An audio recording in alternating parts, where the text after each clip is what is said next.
Hello and welcome back to the Sinnoh Route Master challenge, where I attempt to complete Pokemon Platinum one area at a time. I can't move on until I collect every item, battle every trainer, speak to every NPC, and catch every single Pokemon shiny. On the last episode we finally defeated Roark, and now we can advance onwards. But first, there's a little bit of story we need to cover. So we try to leave Orberg and we're instantly stopped by Villain, and I love the Korean word there, it just says kwadang for crash. And he basically just says, oh, so you've got the gym badge, I tried going through Route 207 but you're stuck without a bike, so I'm heading back to Jubilife City. And for now, that's all we're going to hear from him, so it's time to go onwards back towards Jubilife City. On the way back though, through the Orberg gate, we now have Rock Smash, which means we can enter the underground section of the Orberg gate. And in this area, we have a Zubat at 45% encounter rate, Psyduck at 35%, Geodude at 15%, and Golbat at 5%. Will I be catching Golbat? No. So this is where the series is going to change things a little bit. I'm not interested in completing 11 decks, I just want to complete the Pokédex. Meaning, I don't care about catching all of the individual evolutions themselves, I just care about completing the evolution line. So for this example, we already have a Zubat, I can just evolve the Zubat into Golbat, so I don't need to get Golbat separately.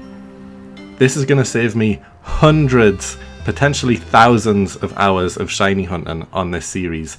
I can get through the game a little bit quicker, and by a little bit I mean it'll still take me years to complete the series, but I'll get through the game a bit quicker, and 90+% of the routes anyway have a unique Pokemon in the route, meaning there's not many places I'm going to skip completely. I'm still going to have to do shiny hunting pretty much everywhere I go.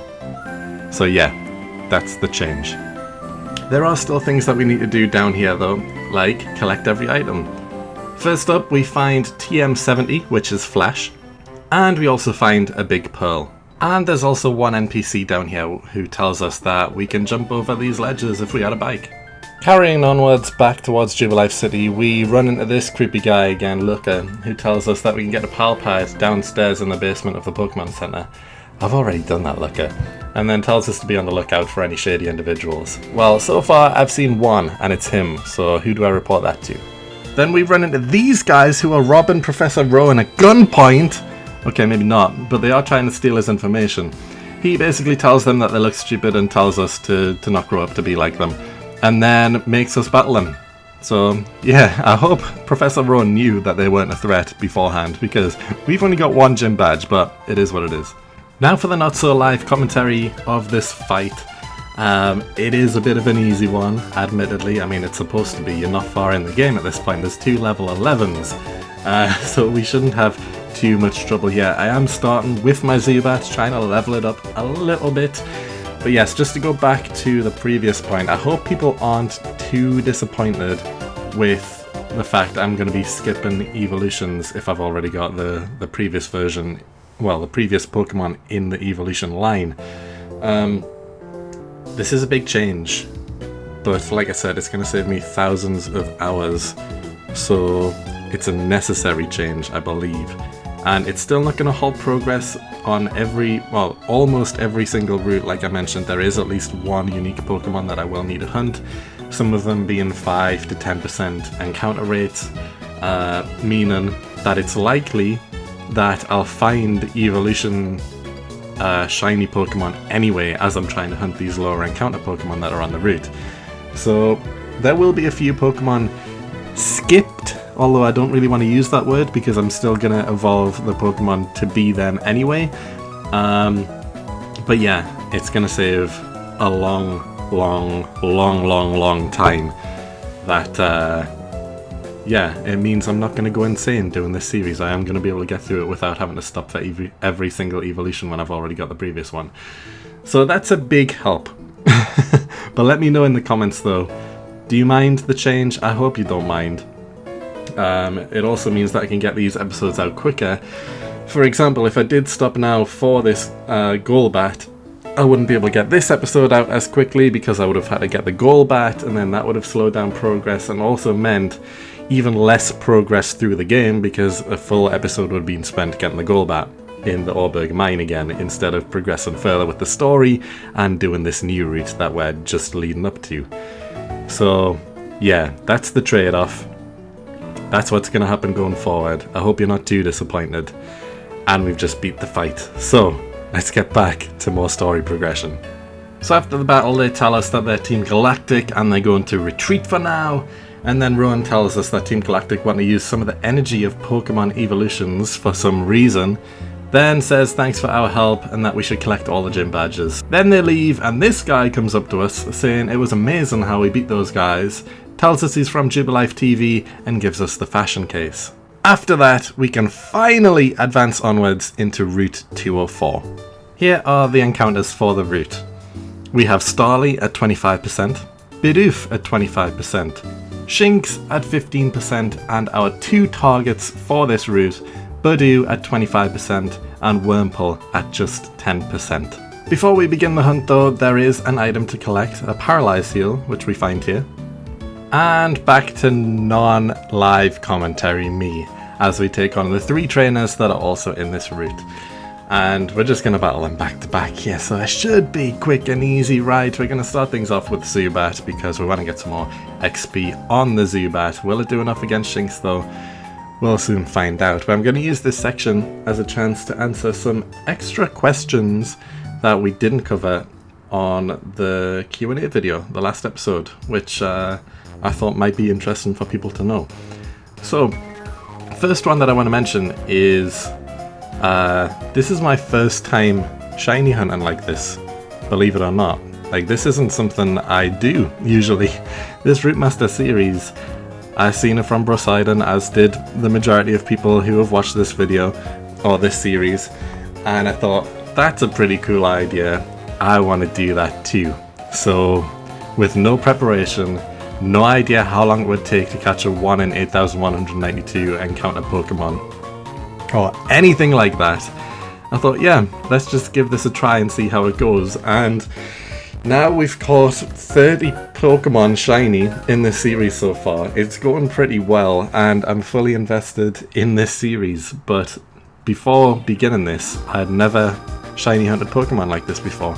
The most experience I have in shiny hunting is doing chain hunting with the Poke Radar, also in Diamond and Pearl, or more specifically Brilliant Diamond and Shining Pearl, because I played that a lot on the Switch, completed the Pokedex, and got a few, not too many Pokemon actually, about maybe 20 shiny Pokemon doing the Poke Radar chain hunting technique.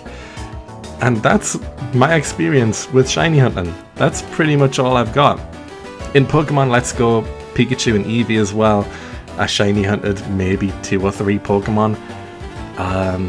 But yeah, my experience with shiny hunting is very limited, and you're seeing the majority of it in this series. It's pretty new to me, it's pretty fresh, especially just doing encounter hunting like I am in this series for the majority of it. This is all new to me.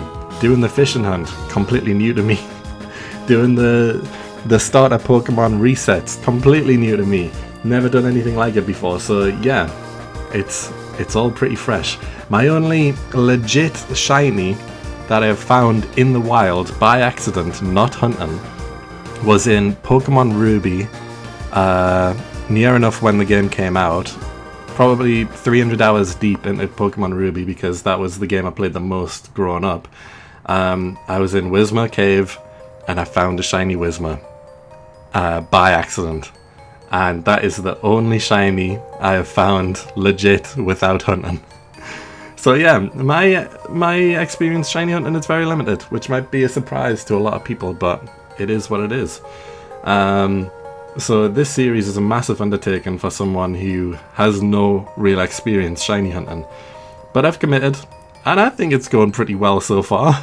I think we're 10 episodes in now, and we're doing well, so long may it continue.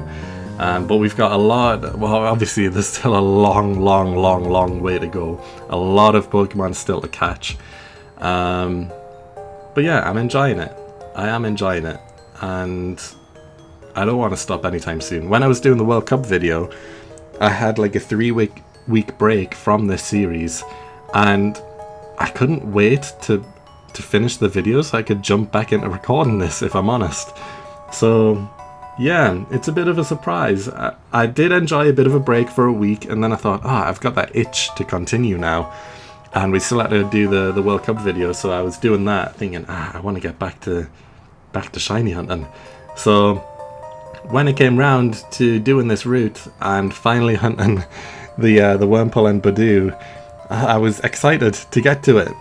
I really was. And I guess you'll see how that goes in a second, because we have just finished the fight. That's all 3 trainers completed on the route, all items collected that we can get so far, and now it is time to begin the hunt. So we began the hunt on the 15th of June, and honestly, it didn't take too long to find the shiny.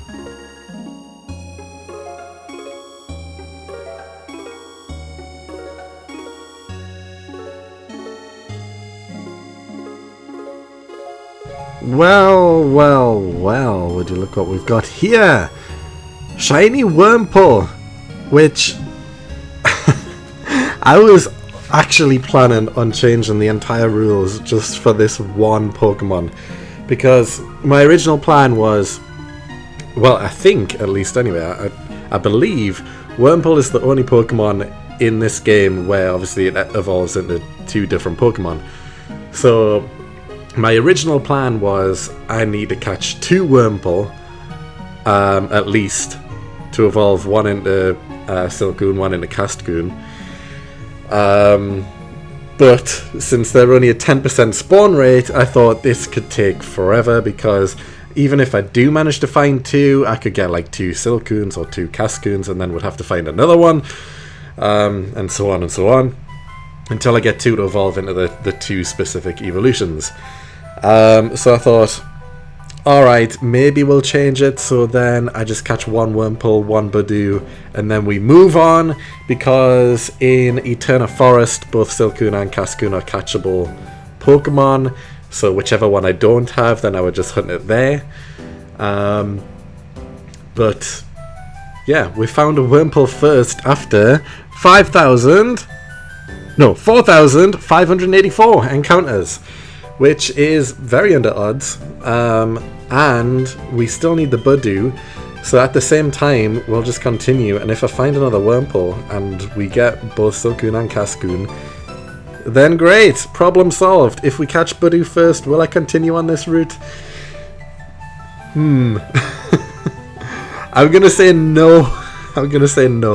I think we have caught everything on the route, and this will be the only time where we haven't filled the evolution line, because like I said earlier in the video, if I've got 1 Pokemon in the evolution, well, the earliest evolution in the evolution line, then I don't care about catching the evolutions. Like for example, the Zubat, it evolves into Golbat, so I'm not going to catch the Golbat in the Orberg gate, because I've already got the evolution line covered, so it's fine. But Wormple, for this example, is split into 2. I need at least 2, but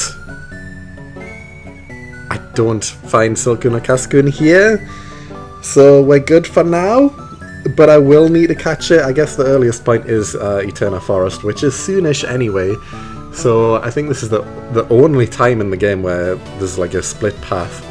Maybe Ralts, actually. Yeah, is Ralts the only other one? Maybe. So, not 100% sure.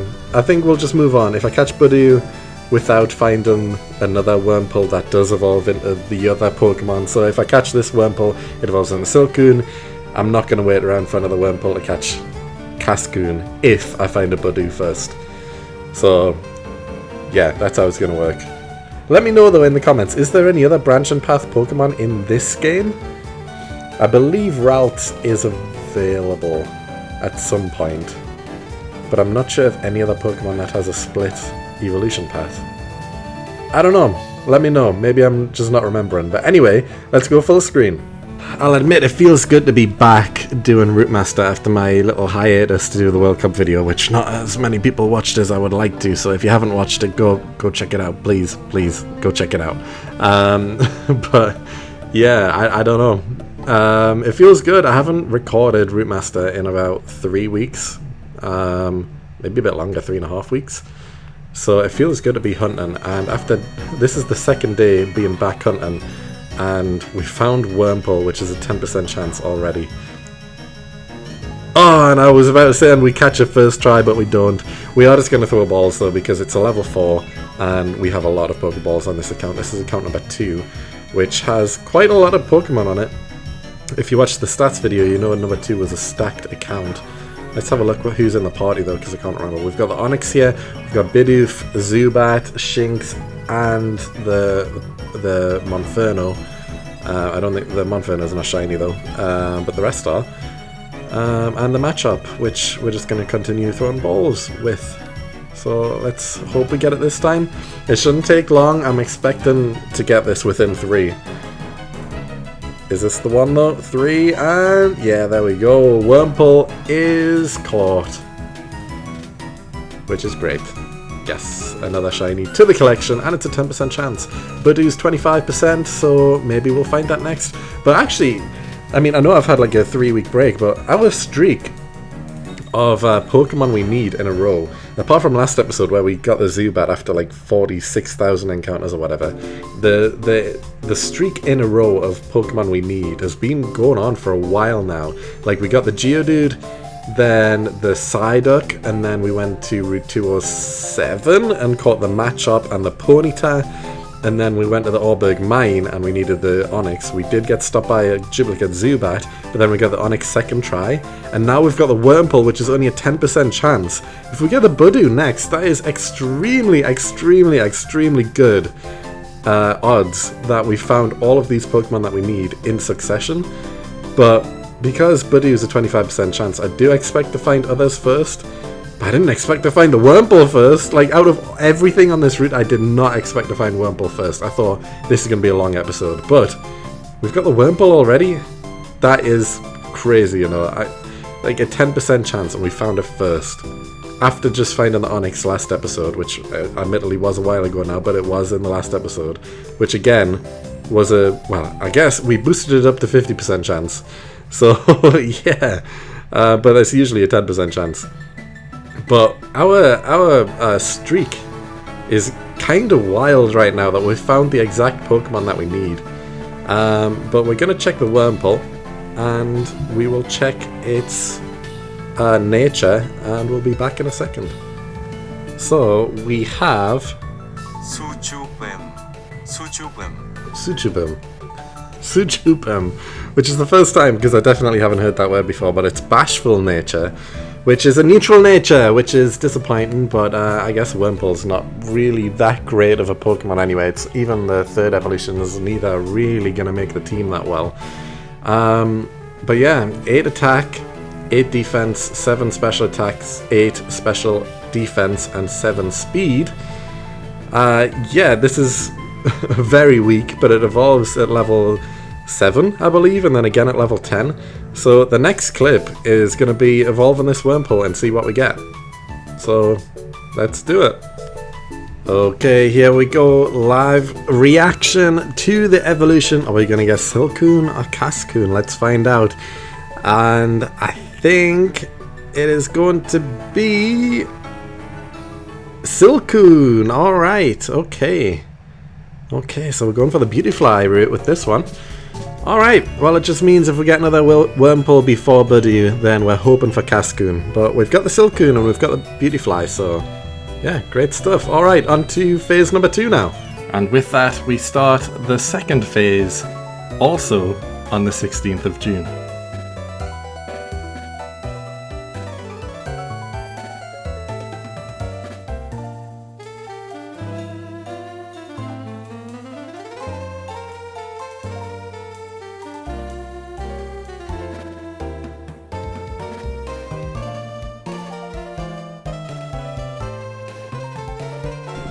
I don't believe it. I don't believe it, guys. I don't believe it. Well, there's the Budew. Oh my god. Right, let's go full screen. There it is. 1,794 encounters the same day as the Wormple, just later on. I'm currently watching the France-Senegal World Cup match, and Barcola has literally just scored in the 82nd minute, and then Budew pops up, and this is unbelievable. I just mentioned in the last clip that we have had back-to-back luck, and I actually missed out some of the luck as well. So on the Curse of Route 203 episode, we went 12 duplicates deep before we finally got Abra, and then we got Zubat, and that was the start of our lucky spree. So we got the Abra, then Zubat, which we needed. The next episode, we got the Psyduck and Geodude, which we needed both of them. We skipped the chance on a Zubat duplicate. The episode after that, we get Ponyta, then Machop, skipped the other duplicates on that route as well. Then the episode after that, we get the Zubat duplicate finally to end the spree on our longest ever hunt. And then we get Onix, like 30 minutes later, to end the episode. Which is crazy, in our shortest ever hunt. And now, following that, we get a 10% Wormple and then a 25% Budew back to back. What is going on with our luck? I swear, I'm not hacking, I'm not cheating, I'm not doing anything. We have just had unbelievable luck at not getting duplicates for quite a while now, apart from that one Zubat, which is our longest ever hunt. But this is crazy that we keep getting exactly what we need. I'm expecting this spree to end any time now, but this route especially, I've called it the nightmare route, the nightmare grind, for like multiple episodes, because I thought this was going to take forever, and we've done it in 2 days. We finished the route back to back. I can't believe it. And what makes it even more impressive, this is the Silcoon account. It's the same account. We've got the Silcoon on here. Like, there it is. It's right there. And now we've got the Budew, which means we're not going to hunt another Wormple on this route. We are just going to catch the Cascoon in Eterna Forest once we get there. Because we can actually just end this episode already. This is crazy. I expected to be going here for like a few weeks, and it's taken 2 days of hunting. Like less than, like, what was the last one? Like 4,000 encounters, and now we've had under 2,000 encounters.